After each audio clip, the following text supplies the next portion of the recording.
Hey y'all, Pastor James here, and we are continuing today our Bible study on the book of Genesis. Today we're going to look at chapter 2, but before we do that, I want to do a quick recap of chapter 1, which concerned the 6 days of creation. So if you remember from day 1, on the first day God created light, separating it from darkness, giving us daytime and nighttime. Then on day 2, God created the sky, separating it from the waters. On day 3, he told the rivers and the waters to part, bringing in dry land and vegetation to grow on that land. Then on day 4, he created the celestial bodies, the sun to light during the day and the moon and stars to light the earth during the night. On day 5, he created the fish of the waters and the birds of the air. And then on day 6, he created all the land animals, and then he created Eve. Now, chapter 2 provides a complementary account of creation that zooms in on the formation of humanity and their life in the Garden of Eden. While chapter 1 emphasizes the cosmic scope and the order of creation, chapter 2 highlights relational intimacy, the role of humanity within creation, and God's provision. The narrative also introduces themes of responsibility, companionship, and covenantal boundaries. So, let's dive into the chapter, and I will read that for you now. Thus the heavens and the earth and all the host of them were finished. And on the seventh day God ended his work which he had done, and he rested on the seventh day from all his work which he had done. Then God blessed the seventh day and sanctified it, because in it he rested from all his work which God had created and made. This is the history of the heavens and the earth when they were created, in the day that the Lord God made the earth and the heavens, before any plant of the field was in the earth, and before any herb of the field had grown. For the Lord God had not caused it to rain on the earth, and there was no man to till the ground. But a mist went up from the earth and watered the whole face of the ground. And the Lord God formed man of the dust of the ground, and breathed into his nostrils the breath of life, and man became a living being. The Lord God planted a garden eastward in Eden, and there he put the man whom he had formed. And out of the ground the Lord God made every tree grow that is pleasant to the sight and good for food. The tree of life was also in the midst of the garden, and the tree of the knowledge of good and evil.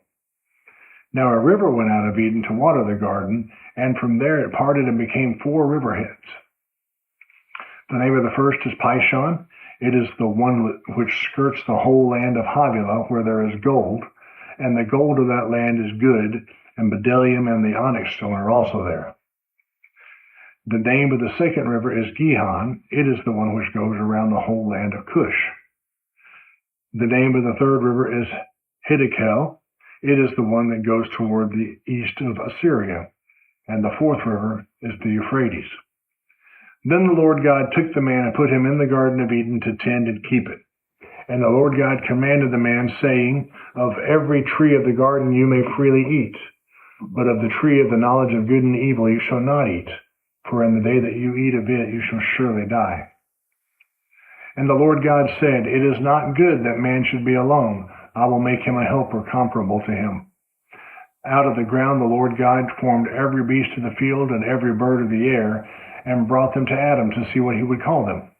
And whatever Adam called each living creature, that was its name. So Adam gave names to all cattle, to the birds of the air, and to every beast of the field.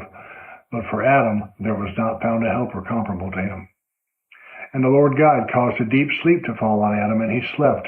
And he took one of his ribs and closed up the flesh in its place. Then the rib which the Lord God had taken from man he made into woman, and he brought her to the man.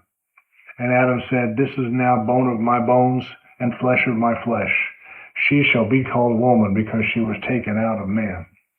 Therefore a man should leave his father and mother and be joined to his wife, and they shall become one flesh. And they were both naked, the man and his wife, and they were not ashamed.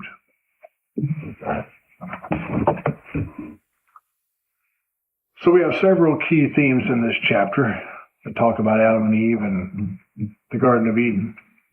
The first one being completion and rest. Now remember in chapter 1 we had the 6 days of work in which God created the heavens and the earth. This chapter opens up with the seventh day, in which God finishes his work and rests, blessing and sanctifying the day. This establishes a divine pattern of rest and sets the foundation for the Sabbath principle in later scriptures. The second key theme is a more detailed creation of humanity. Unlike Genesis chapter 1, which presents humanity as created in God's image, chapter 2 describes the formation of man from the dust and the breath of life directly from God. This emphasizes human dependence on God for both physical life and spiritual vitality. Our third theme is the Garden of Eden. God plants a garden in Eden, a place of beauty, abundance, and divine fellowship. The garden includes the tree of life and the tree of the knowledge of good and evil, introducing themes of blessing and moral responsibility.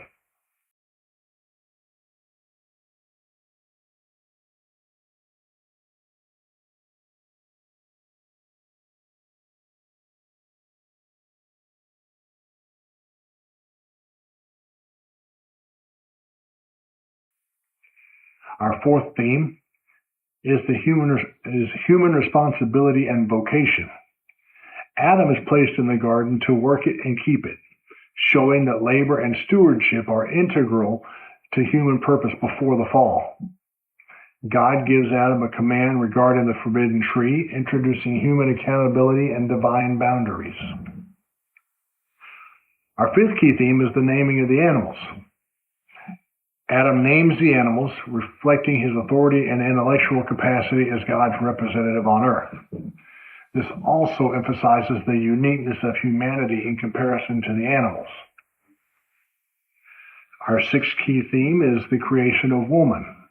God declares it is not good for man to be alone, the very first not good in creation. Remember in chapter 1, every time he created something at the end of the day, he saw that it was good. Man being alone is the first time he has said something was not good. Woman is created from man's rib, highlighting equality, unity, and complementarity in the human relationship.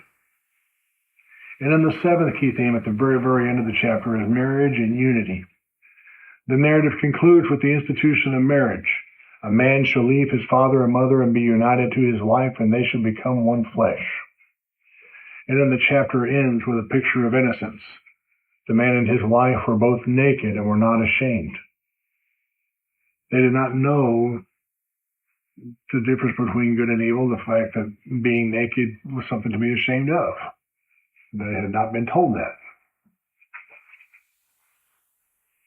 So now at this point I want to go back and look at the Garden of Eden real quick.